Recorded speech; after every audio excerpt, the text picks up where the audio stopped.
What is going on? You are listening to TAGSPodcast, aka Talk About Gay Sex Podcast. This is episode 592. I am your host, Steve V, alongside Jeremy Ross Lopez. How you doing, Jeremy? I'm really well. How are you? Really good, really good. Of course, joining us is Kodi Maurice Doggette. How the hell you doing, Kodi? Hello, darling. I'm doing great. Good. We were just talking about you trying to get over your cold in the summertime. I was like, should I even bring it up? But no is the answer. Yes, I am a little bit under the weather. I have been for a couple days now, maybe like 6, but it's almost gone. I feel it. I'm claiming it. Good. Well, we want to thank you and everybody for our Patreon live stream that we did on Thursday. That was so much fun. I had a great time. Told stories that we don't tell on this show. You can watch it now on our Patreon page. It just lives there.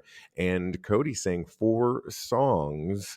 Oh my gosh. And you did great, even though you were under the weather. And so good job on that. Thank you, boo. I appreciate that. Yes, Yeah. I had a great time. It was great to get, to tell new stories and more in-depth stories, I feel like. So that's always fun. Yes, and we carried the fun over into the weekend as we shot the beginnings. We shot the whole music video for your single "Talk About It." Right? I directed That was an it. amazing day. Yeah, super fun. We're going to be editing that and getting that song video out soon, so stay tuned for that. But thank you to everyone that joined it. You can still grab a tier, you can watch it, you can get extra special sexy perks like commercial free or an extra episode, all kinds of fun stuff. You can also just go to our Patreon page and just get free stuff. That's where we do behind the scenes. And like right now, I'm in Puerto Vallarta for the next couple of weeks, so I will be posting a lot of extra content on there, showing life here in this very hot and sweaty place as known as Puerto Vallarta in August. But having a great time thus far. And again, you can go to patreon.com/TAGSPodcast. Okay, let's get into it. So much to talk about it. Well, the DNC, the Democratic National Convention, kicked off today in Chicago. And it's really exciting for those that are polling for Kamala Harris and the whole that she wins. And so hopefully she will generate like a lot of buzz and get people excited about the upcoming election. But Kodi sent me something it was a TikTok, and it's a DNC trans artist by the name of Mila Jam is set to sing the Black National Anthem to kind of kick off everything. And Kodi, when you saw this, how cool is that a Black trans artist is going to be singing? And by the way, what is the Black National Anthem? Do you know? I do. I know. I was like trying to think of the words, and I'm like, "Ooh, am I a bad Black person now?"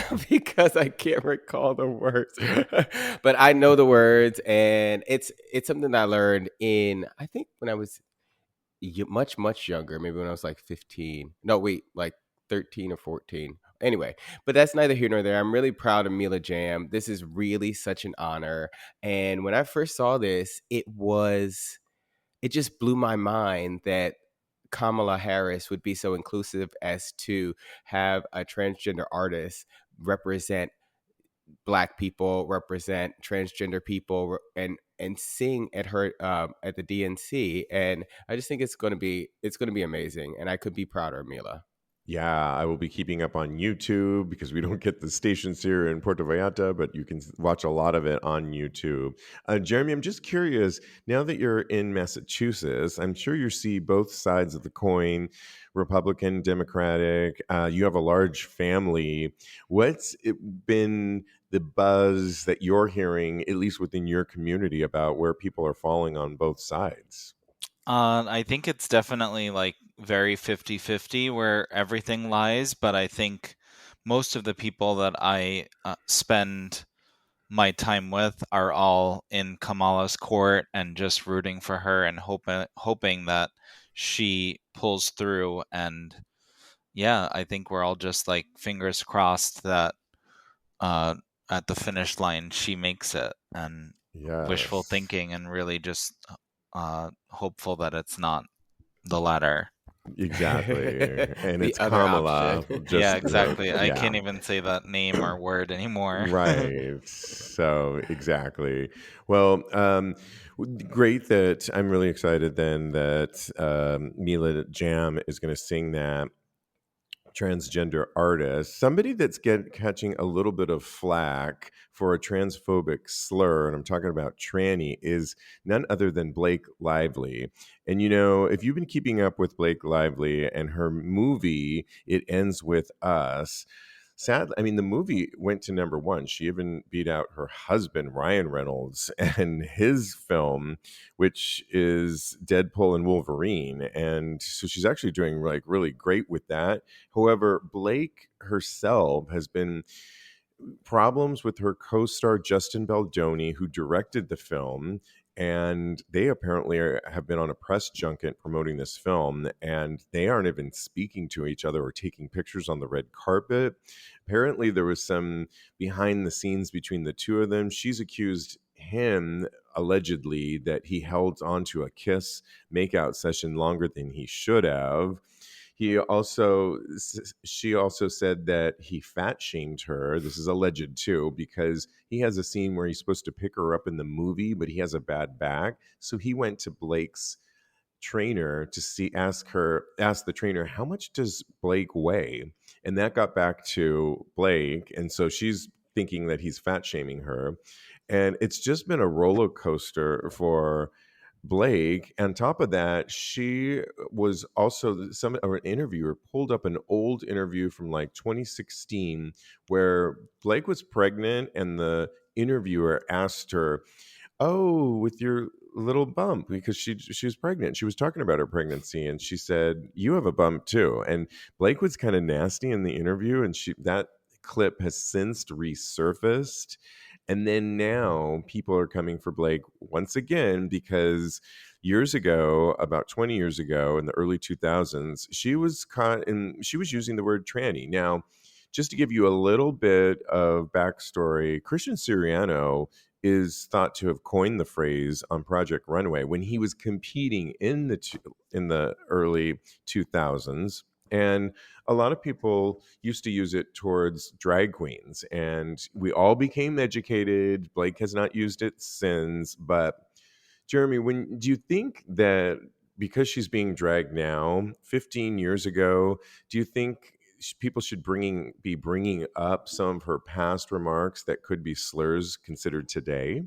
I don't think so. I think it's unnecessary, and I just think that uh, people need to find better things to do with their time than drag up old shit. I think that they should focus on what she's doing now and what she's working on now, and know that people become educated and then change their point of view, and they also learn, like everyone else in the LGBTQ community learned, that it was a slang word and not in the best of interest to use as a term.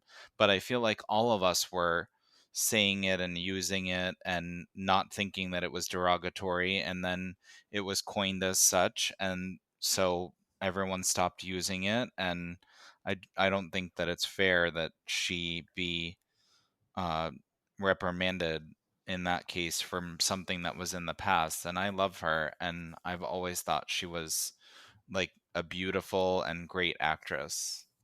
I think she is too. And I agree with you. The only difference I think is she's a major star. And I think when you are this famous, things that you may have said in the past, like a bitchy interview or a term that was really more embraced by the LGBTQ plus community, she's not a part of that. I do think you need to kind of think often when you speak when you're that famous, because if you do have something going on in your current film, people are going to be, I agree with you. I People, agree with that. I just yeah, think that at the end of the day, she's still human. And she is. I mean, Yeah, she can be as famous as anyone can be, but she can still make mistakes. And I think that I mean, she's a human like the rest of us at the end of the day. exactly. So, Cody, how do you weigh in on this? Are people just too much time in their hand pulling up old terminology for Blake, and we're too hard on her. Yeah, I am kind of side-eyeing Blake and Justin and that whole kerfuffle, what's going on right now. I want to see what the fallout is. But to bring up something that someone said 20 years ago, if she hasn't said it since, maybe she doesn't use it in her everyday language. If she said it yesterday, I could see it. I could say Blake Lively may be transphobic because she said the T word yesterday. But 20 years ago, like Jeremy said, it was much more prevalent. I probably used it. RuPaul used it. But would I ever double down and say it again today? No, I would never. I respect the trans community way too much, and I think that, from what I can tell, Blake Lively is not a jerk or she supports the LGBT plus community. So I really think that it's neither here nor there. Something that was said 20 years ago. It's ridiculous. Yeah, I mean, and it reminds me of somebody that today we were just talking about on episode 591, the Major League Baseball player who was using just recently a slur, the fag, on, and then was apologizing to it. That's something now that we can get mad at because it's happening in real time. And we didn't believe his apology tour, especially when he Exactly. had that T-shirt on. That, what did it say, Kodi? It said I don't give a F fuck. 'em. Yeah, Or fuck them. yeah. Very Melania. And I think that in that case, yeah. But to pull stuff up 15, 20 years ago, it's just like, okay, let's let off on her. She was probably laughing all the way to the bank because her movie's number one. And so it seems all of this buzz to be helping her film. So Hey, I guess it's on her side right if now. she can But beat out Deadpool, that I is something know right her there. husband. Right? That's pretty good. So, and that pulled in tons of money. So, yeah. Okay. Well, the gays were recently asking the question, why do guys wear backward hats while hooking up? Which is hilarious because I remember doing this not in bed, but just wearing my hat backwards. It's standard to strip all the way down, but some gays choose to leave a little to the imagination and not really get nude. And one flirtation fashion choice had a gay guy scratching their head, wearing nothing but a backwards baseball cap during sex. That's what one Redditor asked. And he said, I have a friend with benefits who likes to wear a hat backwards during sex. He has a full head of hair, so it's clearly not to cover up a bald spot. I see it a lot in porn and during other hookups. Are there reasons? Well, a lot of people came for you can't suck dick with the cap facing forward, and that makes sense. Somebody said, I think it might be a gay fashion signaling that reason. Somebody said, I had a friend who used to say that there are only two kinds of people that wear a baseball cap backwards: cocksuckers and baseball players. He would follow that with, and you're not playing baseball. So that's true too. Somebody said it's to kind of enhance masculinity. Somebody said, is it for me? Agreed another. It feels very bro-ish, and having that bro mentality while also taking cock is a dichotomy. The mask for mask thing is what other people pointed out. And then somebody said, how about pointing out the obvious that maybe there's no hair under there and they're bald? um, Jeremy, are you a fan of the baseball cap backwards? And what about in bed? I think it looks cute on most guys, and I think in bed is fine. I think uh, it's sexy if someone finds themselves sexy in it and chooses to wear it, then so be it. I think it's fun and it's cute, and I think most guys look good with a backwards baseball cap on. Yeah, I mean, I haven't done that in a while. It just doesn't feel like me right now. I have in the past. My boyfriend actually does wear it like when we go out sometimes. I think it's more for like a bad hair day, but he looks really cute with it, I think. And so I think it's really cool. He doesn't wear it in bed, but maybe I'll say next time, keep that on. And while you're down there, but anyways, Kodi, what do you think of like this? thing of wearing the cap backwards. That's age old, but what do you think about it? Yeah, I think it's something held over from porn. I think that people probably saw it in a porno and they thought, "Oh, that looks cute," and then they want to wear it in the bedroom. I kind of think it's unnecessary, but as long as you're sucking my dick, I don't care, and you can get to it with the cap brim on there, then we're good to go. Yeah, I think the cap's cool. I think what I don't like is when guys don't take their socks off and they take everything else off. I think So, I don't really like that much. Maybe because I'm into feet, that I then am I'm like, notorious for keeping my socks on in bed during sex. really? Yeah, I am. So, you know what? It's either one or the other, I guess. Either you're a socks guy or you're a hat guy. So, Jeremy, final word, socks or no socks? No socks. Got it. Okay. All right. my Moving feet on get to cold. sexual escapism. What is sexual escapism? And is there a difference between sexual escapism and sex addiction? A really interesting article with a doctor that has been Dr. Jonathan Lasseter, who explains the difference, and they can be correlated.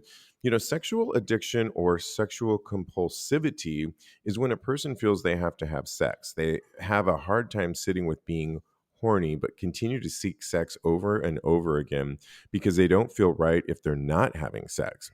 Sexual escapism is when we are using sex to cope with negative or unpleasant emotions. If we're using it as a way to not think about our problems, grieve, or even boost our self esteem. That's sexual escapism. Sexual escapism and addiction definitely overlap because if you have very low self esteem, then you're constantly seeking to have that fulfilled. And if you're using sex to do that, that can go into sexual compulsivity or even addiction. But they don't necessarily overlap, but they can. Interesting thing about escapism, and I'm sure we've all had periods in time where we felt like we needed to escape. But Jeremy, have you ever felt like you've been with somebody or you yourself have used sex for kind of to escape life? I don't think so. I don't think I've been in the mindset that I've wanted to escape life in a sexual setting. Yeah, I mean, I don't think I have either, but I've been with people before that have been addicts of other kinds, like drug addicts, where I hooked up with somebody and then you see that they're addicted to some form of drug, and then it seems like they maybe haven't left the house for a while, and it's just like a very dark room, and then I feel like maybe they are addicted to sex or having some form of sexual escapism. But it's something to kind of consider when you hear this, Kodi. How does this resonate with you about either one, addiction or escapism, when it comes to sex? Yeah, I used to worry if I was a sex addict, but I don't think that I am at this point or even before. But sexual escapism is something I definitely relate to because at a certain point when I felt like I was, a little bit not kind of depressed a little bit in the past. And I feel like sex was something I used to bolster my self esteem. And I can see how it can be a problem. It's definitely an issue if you don't get it under control because I think it only enhances the probability of you having risky sex. So I think Mhm. if you are out there using sex as a crutch to bolster your self esteem, then you need for me personally, I think you should go out there and get the help that you need, the mental help, and just really take stock of your life and why these habits are perpetuating in your life. Yeah, I agree with you too. And this story relates to it, this next story, because there's a study that find 3 in 4 Gen Zers, Americans, are putting the blame on social media for having a negative impact on their mental health. The catch is they're not really giving up their social media time.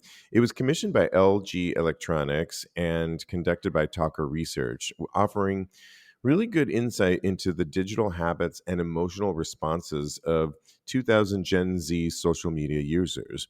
And 20% of Gen Zers cite Instagram and TikTok as detrimental to their well being, followed by Facebook at only 13. And despite all these, social media remains an integral part of Gen Z's daily life. And the user spends about 5.5 hours per day on social media apps, with 45% of it believing they outpace their friends in usage time, or boredom, with 66%, seeking laughter, 59%, staying informed, 49%, and keeping tabs on friends, 44%, are the primary motivators for their online engagement. But it also, like we said, can sour your mood and be, I mean, we were talking about this, Kodi, with you are always, I feel like you're always on your Instagram or your phone so much. Mm-hmm. And I mean, does this resonate with you? You're not a Gen Zer, but do you blame social media for ruining your Damn, bitch. You don't fit in that age group, honey boo boo. as much as you look like you could? Oh my god! See, now you're trying to clean it up, I think. Cleaning up aisle But that's 14 over okay. there. um, uh, I could see this definitely. I think that I do spend a lot of time on my phone. I try to be conscious when I'm around other people, but it's a habit that's hard to break. It becomes once becomes habitual and like part of basically your arm, then it gets really hard to break that habit. I'm working on it. I try and do things daily to limit my screen time, because it can be a little bit debilitating as far as getting things done and making sure that you are living a full life and not just a life in the phone screen. So I I agree that I think that Gen Zers who are younger than me. Yeah, I mean, this was the um, study, but I think a lot of people fall into this. I mean, I, yeah. for some reason, didn't get into, I use it for our show and that kind of thing. And I have periods of time, but not usually when I'm out with people at all. I noticed my boyfriend does use it quite a bit. And we were talking about that. And he says, I know, I got to think about this more, especially like when I'm with you. And then you, I said, no, exactly. You should, because it's noticeable sometimes. And I don't know, Jeremy, do you notice it that people in your world are really just on their phones like all the time on social media, and it could be ruining their mental health? I think it definitely is not the best for most people, and I think that that is because you're constantly comparing yourself to standards that aren't super realistic or are somewhat of a facade, or just the better things that people want to show rather than not, or just things that aren't like super realistic or obtainable. And Right. I think that it's good to limit it and also follow things that inspire you to be better at whatever it is that you enjoy doing. And then maybe also whatever it is that you do for work. Like, for example, I uh, am a painter, so I Oh, yeah. follow a lot of things that do painting and construction and like home projects and furniture flipping and stuff like that. And I think it's great to follow less of just people's lives and what people are doing and keeping up with that, and follow things more that inspire you or like push you outside of your comfort zone, or just interest you more in art or music and things like that, and creatively. I Yeah, think as a that tool, that's it a great tool to use it for. And I think, like you said, it's good to monitor how much you use it in the presence of other people. For me, it bugs the shit out of me when people are on their phone a lot. And my boyfriend and I think, have a healthy standard of like putting the phone down and being present, and especially in the company of people, just like keeping it away or on the charger and not around, right. is something that we try to practice, and it's been really great. And I think that it's good to just try and stay present, and then when you're not around people, it's different. Like when you're surfing it and looking through for ideas or just stuff like that. Yeah, great advice. And yeah, and having a partner can really be a good indicator on how to monitor your time because, yeah, it can be annoying as hell to be in the company of somebody that's like on it like that. And so I think absolutely good things there. Hey guys, let's talk confidence. We all want it and strive for it, right? The Olympics have been so exciting, and the athletes have been giving me personal confidence based on their extraordinary performances. Let's face it, confidence doesn't just happen naturally. You have to work on it. And for athletes, it's practiced both mentally and physically. Confidence in the bedroom comes from good nutrition, exercise, rest, and a little natural help from our friends over at Joy Mode. Joy Mode's Sexual Performance Booster is an all-natural and science-backed solution to increase blood flow, firmness, stamina, and performance. It's so easy to take. Simply take one of their green palm-sized packets that you carry with you, along with 6 to 8 ounces of water before playtime. It dissolves easily, just like your favorite electrolyte drink, so put it in your water bottle. Worried about taking over-the-counter pills or prescription-based drugs? I am.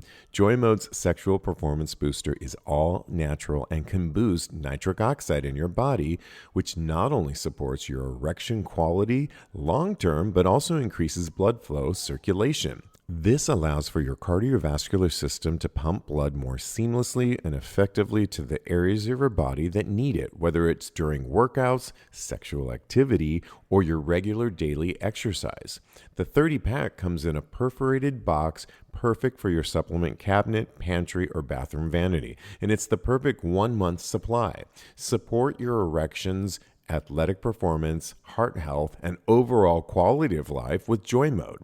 You guys, I'm so excited about Joy Mode as I'm back shooting and filming for my adult content every week with some collabs on the horizon. But I need confidence every week to perform and not worry about being hard, firm, and ready. Instead, I want to focus more on the content. And I do that with the Sexual Performance Booster.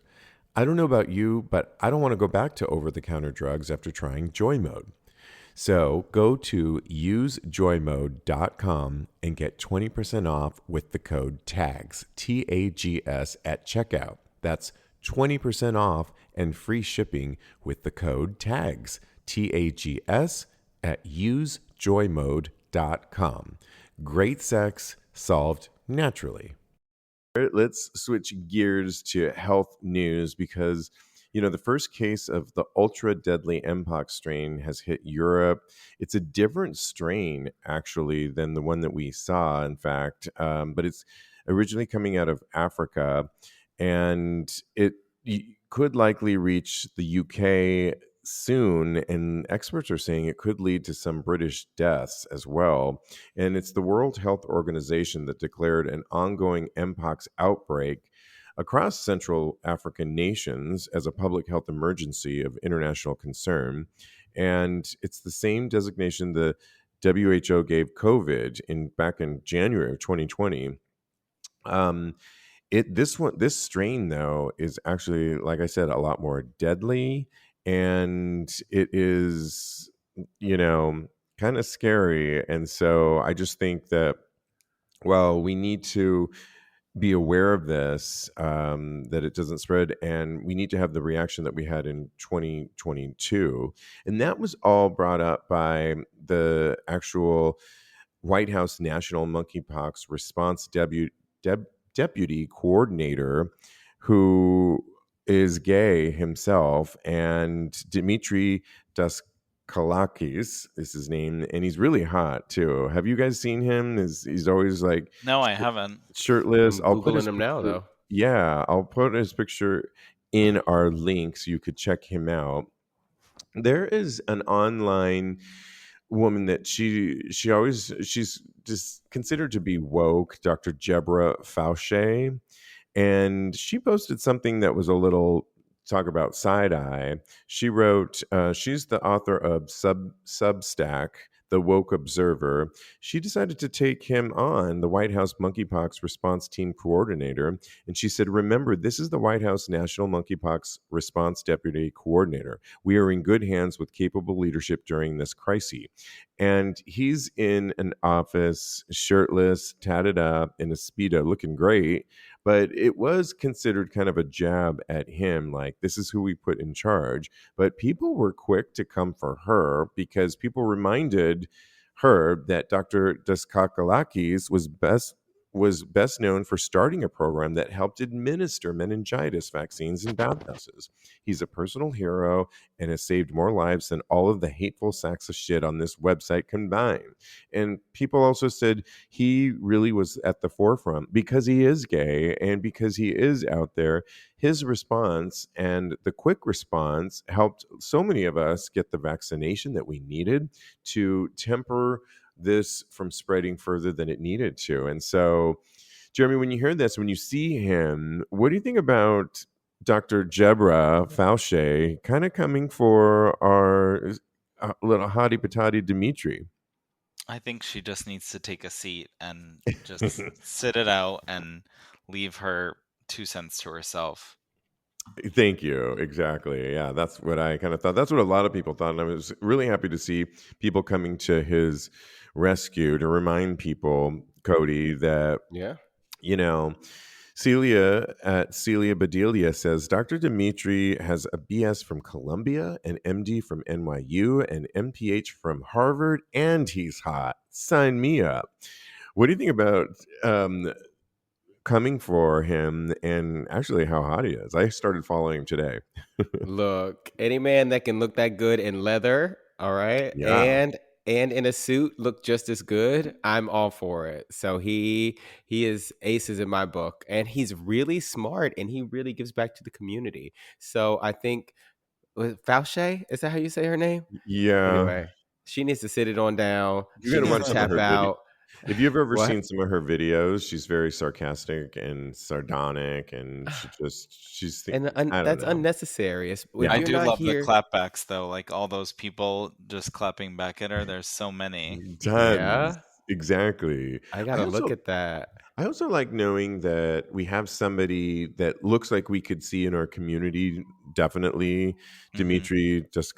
Daskalakis looks like somebody we would see like at the Eagle, right, Kodi or Jeremy? And Yeah, he's definitely. I like knowing that we have somebody in the White House that is looks like us in our community and is hot too, which is great, but can educate us too. And when in need, if there is another round of a deeper, darker Mpox coming our way, which knock on wood that it doesn't, but if it does, I like knowing that he's going to be representing us and he's going to have a quick response like he did back in 2022. And that's what we really need, as opposed to maybe a doctor that is a little out of touch with our community, our sexual practices, and maybe not having such an interest in it. So I'm like, yeah, sit yourself down. He seems like he did it right. He already proved himself. So, and by the way, he can have a personal life too. And that's okay. So leave him It alone. doesn't.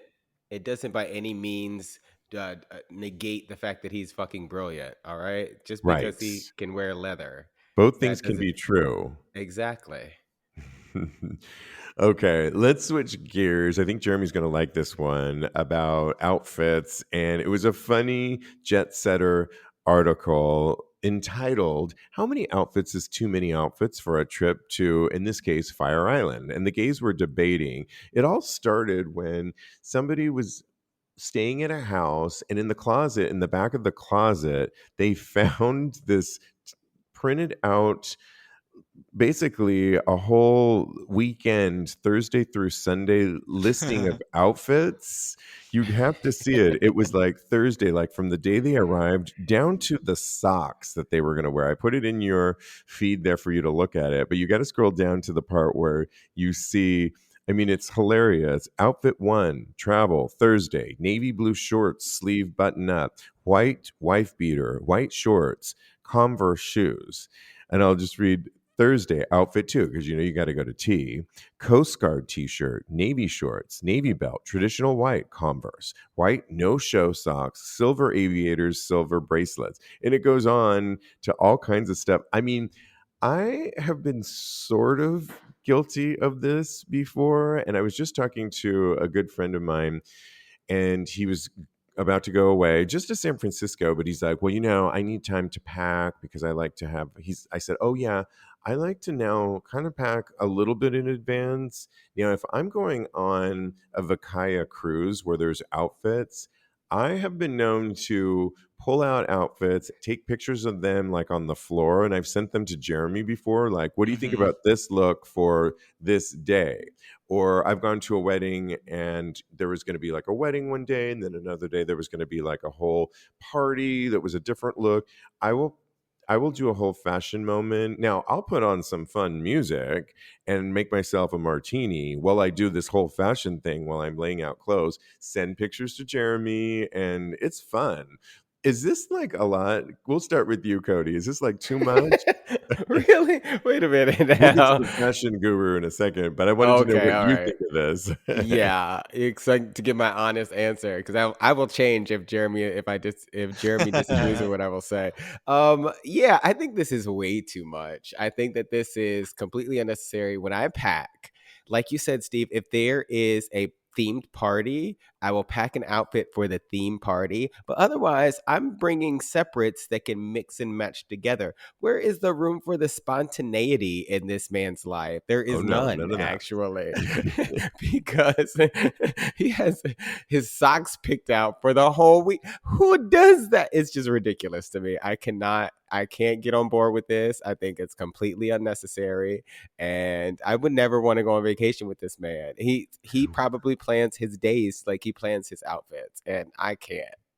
Yeah, it's funny because I'm either like a hot mess, like I just throw everything into the suitcase and just put too much and hope for the best, and then I'm like I have no choice to be spontaneous, or I'm very like anal like this. Now I don't have it so listed like this, but I do have pictures of myself of like what I want to wear on certain days, and it's gotten me through some really good trips, and I felt really good the whole time I was there, and I looked fab too. So I don't know, Jeremy, we want you to weigh in on this. Are you a fan of this? I love it and I live for it. So I think this organization level is amazing, and I'm sure that whatever this person wore, they ended up looking amazing and also didn't have too much thought because they planned it all ahead of time. So if you think about it, on Fire Island, you're almost always drunk the entire time. And Right. so this helps getting dressed and makes it a lot easier. On top of that, I think that kudos for them. Like they wanted to be this organized that they did it. They don't, maybe they're not as spontaneous, or maybe they were uh, packing just very minimally. So they wanted exactly what they're going to wear. And it looks like on this list that they have plenty of options that could be switched out You for right. other options of other days and nights. So I love it and I'm here for it. Yeah. I After need to all, change my we answer, are please. after all, we are gay, and Right. this is totally a gay man's thing to do. And on top of it, you can't hate on someone's organization. I mean, this is like, if it's down to the socks, I think it's amazing. And I'm not necessarily going to do this, but I think it's awesome, and it does help you pack very, very tightly and neat, I'm sure. Yeah, I mean, this really works for me. So this person was going to Fire Island, where they knew they were going to be Thursday, and they knew like the different parties they were going to go to. I think when it's a well executed trip like that, I do a lot of this too, because in one day you're going to be going to up to 3 4 different events, and you might want, so this is a really great organization tool. I think the only thing that he became unorganized was at the end of it, he totally like forgot about the list because he's like, I'm done with it, left it thrown in the back of a closet for the next person to find. But Well, you know what hey, I was thinking too was a great idea about this is the fact that when you do stay at Fire Island, it's almost always with millions of people. So at yes, least you would know exactly what you brought to get your own shit back in your Yeah. bag because hoes try to take shit and people want to borrow this and inventory, borrow Wait, that. I So was it's gonna kind of like say. an inventory. inventory list of like, oh, this is what I brought from my closet. This is what I need to bring back. Okay, Yes. that's the only thing I can see. But I think that is a great idea. You're right. Listen, Cody, the more you're organized, the quicker you can get to the party, the quicker Well, you have I to honestly, fill it in. I do remember Fire Island's also like down to the bed you share with other people. So like, Yes, you could share a closet and a room with someone and not get half your shit back. So this is great for that. Yeah. Well, I see absolutely. that. But I mean, as far as me packing and having all the, I go with the flow. I go with how I feel. My clothes normally evoke my Okay. feelings. So You I'm pray on whimsical that way. you pray on a mountaintop, and yes, Exactly. exactly. So a crop top and a barely there kini is works for And you're you. good to go. Different crop tops, exactly. Oh my Oh my goodness. Ooh, that god. was the read of the century. You better get it, girl. The reading room is still open. This was such a sweet interview. Moving on to, you guys know Sarah Paulson. Sarah Paulson, I just adore her. And her girlfriend, Holland Taylor. Holland Taylor has been around forever, actress, and is in her 80s. And they are together. They have a huge age gap. And Andy Cohen had Holland on his radio show, Radio Andy, and it's such a. I just watched a couple clips of it. I could probably post this on TAGSPodcast.com, but you know, they really just have this beautiful love affair, and they don't have any intention of getting married. It's not important to them right now. But one of the things when it came to like to the age gap, Holland said things like, well, when she says she's gone through something and she's having a tough time with something like in her career, Holland remembers, oh, right. I remember that was really tough during that. So she's very empathetic to it. Or when something good happens, because like Sarah just won the Tonys for her performance that I saw, which was amazing. And she pretty much won every award. And she was super elated, of course, and excited to be winning. And that's also when Holland can also relate to I remember these good times too. And so, in general, I think it's really good. But it brings up a question that somebody posed on Reddit. Can we talk age gaps? What is the oldest and youngest you'll date? What's the age gap you're okay with when hooking up and dating? So we can discuss all these things, but I guess, Jeremy, do you think there's a difference between lesbians and gays on like age gaps? Because I know for myself, I don't mind a little bit of an age gap. I have about like an 11, 12-year age gap between my boyfriend and I, but I think that's like he's in his early 40s, I'm in my early 50s. I think that's totally like I don't notice it at all. Now, if they started to become 20 plus years, I think I would notice it. Are lesbians different than gays? Of course they are, but I mean, what's your answer to this situation? So I think my answer is I'm not really sure because I don't know. I know a few lesbian couples and they do have age gaps, but they're not as large as Sarah Paulson. And Holland, yeah. so I'm not really sure if there is like a big difference. And for me, I don't mind age gaps, but I do think the larger the gap, I think it's harder to find common ground and things like just say things in common that you reference or remember or shows that you've seen and stuff like that. And I think that versing them in the things that are from the past is always good and learning new things that you didn't know about. But I think sometimes when the gap is so large, it's hard to like form that I guess get that closer bond with someone. And I Right. think like 10 years is like a decent normal gap, but I think a lot more than What's that your age does gap? make that more difficult. So I am I think it's, what is it? It's like almost 10 years. Oh, Yeah. okay. Wow, I didn't know that. Yeah, and I feel like 10 years is not that big of a deal, especially like 30s, 40s, 50s. I don't find that really an issue. I mean, okay, but staying on you, Jeremy, what about hooking up?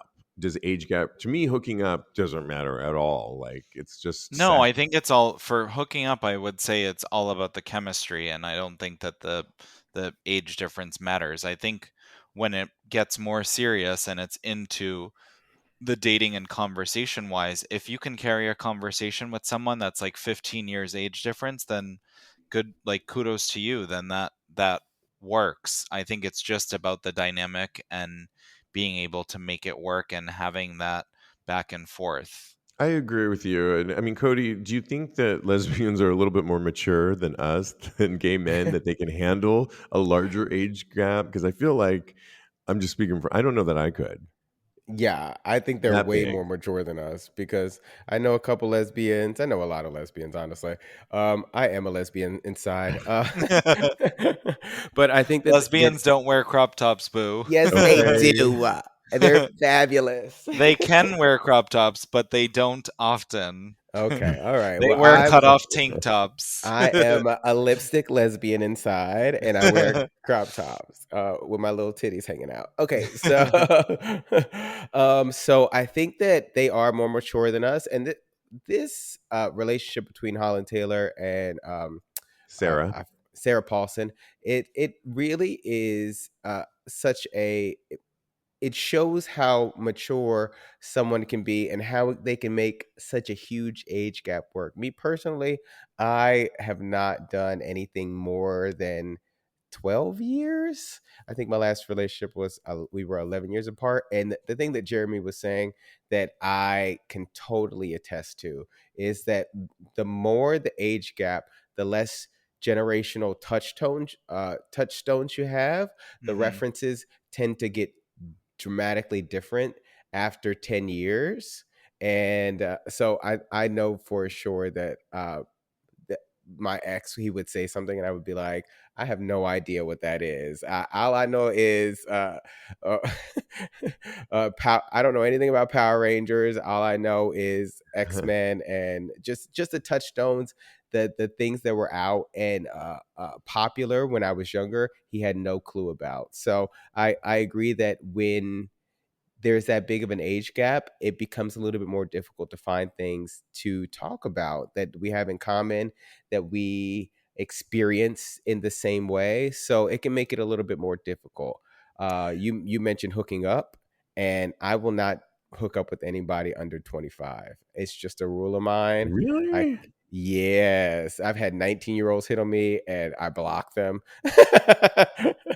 Oh, to There- me, it's just sex. I'm fine with that. there is one 19-year-old in Kansas that I thought about really hard. I was like, well, should I go on over there and just blow this little boy's mind? But I did not do it because yeah, I can't do it. It feels weird to me, especially I don't know because I feel like those I have a nephew at that age and it's just I can't wrap my head around it, I think unfortunately. if they get that young, I would also, if it's like they're saying they're 19, I would do it, but I would ask for their ID because Yes. that's a little close for comfort. And are they just lying? Because I remember when I was that age, I like at 20, I'm like, I got a fake ID and I slided my way into bars and stuff like that. That was 20, but it's just as easy for this person to say they're 19 when they're maybe 17. And I do not want to go to jail, honey, and none of that stuff. So Have I think if somebody's it's mama that calling young, me. I'm not the one.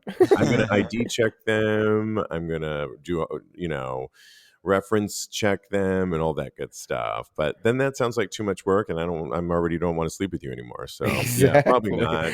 You got Yeah. Magna PI going on over there to the house? Exactly. I mean, one thing that happened in this interview that was really cute was because you can teach, partners that you're with. Holland was saying that Sarah is such a huge Bravo-holic. She loves all of the housewives. And she said she'll catch Sarah huddled over her iPad like periodically throughout the day. And she's watching like another housewives. And then he goes, do you watch them? She's like, no, but she says, does she get you into it? She says, yeah, I'll go over. And she's huddled over in a chair watching some housewives with this. And she'll get Holland into it. Like, what's this about? And all of a sudden, Holland's like totally immersed into it too. I do think there's something to be said about finding common ground. Like I'm learning with my boyfriend, we have enough common ground where it's really fun on that. Like we both found out we love horror films, scary movies, and those kinds of things. So that's kind of for entertainment. If we're just having a night in, we love to look for those kinds of movies. And then there's things that he likes that he's gotten me into, and things like I've gotten into a little bit of country music, believe it or not, based because of him. And now I found that he's gotten into, I listen to BBC Radio 1. He now listens to this DJ, Sarah Story, that I listen to now. And so I mean, I think common ground is really important, but you can also get, share commonality that you both, which can be really fun. Yeah, I can agree with you more. I think taking interest in your partner and what your partner enjoys opens up a whole new world for the relationship. It can really spark great conversation. It could it can expose you to a different side of your partner that you've never seen before. So, take interest in your partner as much as possible, y'all. Well stated. I love Oh it. Let's man. check. Yeah, too funny. Oh my gosh, you guys, so much fun as always. I love it. You can always follow my co-host. You can follow Jeremy on Instagram at jrosslopez. Follow Kodi. Actually follow him at Mr. Maurice. Mr. Maurice on Instagram. Get his single, talk about it, because there is a music video on its way, plus an EP on the horizon, Kodi, right? Yes, darling. I can't wait. I'm almost done recording, so this is cold as done. More information on that as we move along, but definitely follow him on all of that. Follow me on the gram. I am _Steve V. Go to my Twitter account or X at TAGSPodcast, where you get a preview of my Just for Fans and Only Fans. New content all the time, every week. Go to our Patreon page, grab a tier for free, or support Tags and grab a tier anyway, and you get a lot of extra special perks like an extra episode per month. Really cool. Plus some other extra special sexy perks. Go to patreon.com/Tags Podcast. And guys, in the meantime, continue having hot gay sex. Sex. Yes. Lovely.